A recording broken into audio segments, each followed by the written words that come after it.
Hello, I'm Allison. Welcome to Chapter a Day Bible Reading, where I will be reading one chapter a day of the Authorized King James Version of the Bible. Let's begin. Job, chapter 29.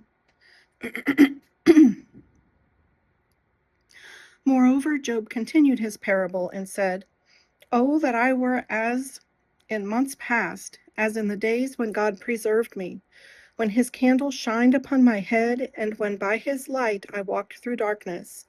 As I was in the days of my youth, when the secret of God was upon my tabernacle, when the Almighty was yet with me, when my children were about me, when I washed my steps with butter, and the rock poured me out rivers of oil, when I went out to the gate through the city, when I prepared my seat in the street.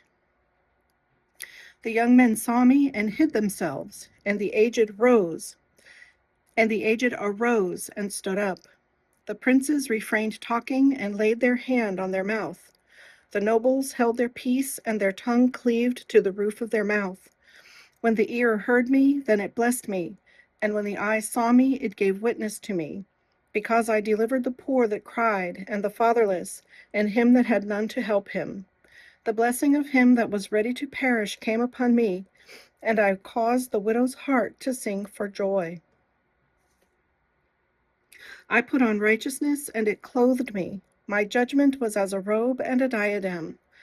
I was eyes to the blind, and feet was I to the lame. I was a father to the poor, and the cause which I knew not I searched out. And I brake the jaws of the wicked, and plucked the spoil out of his teeth.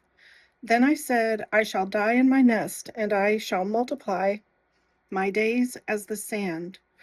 My root was spread out by the waters, and the dew lay all night upon my branch.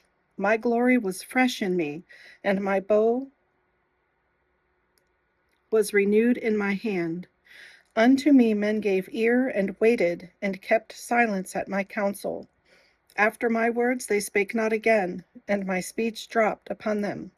And they waited for me as for the rain, and they opened their mouth wide as for the latter rain. If I laughed on them, they believed it not, and the light of my countenance they cast not down. I chose out their way, and sat chief, and dwelt as a king in the army, as one that comforteth the mourners." This concludes today's reading. I hope you'll join me again. God bless.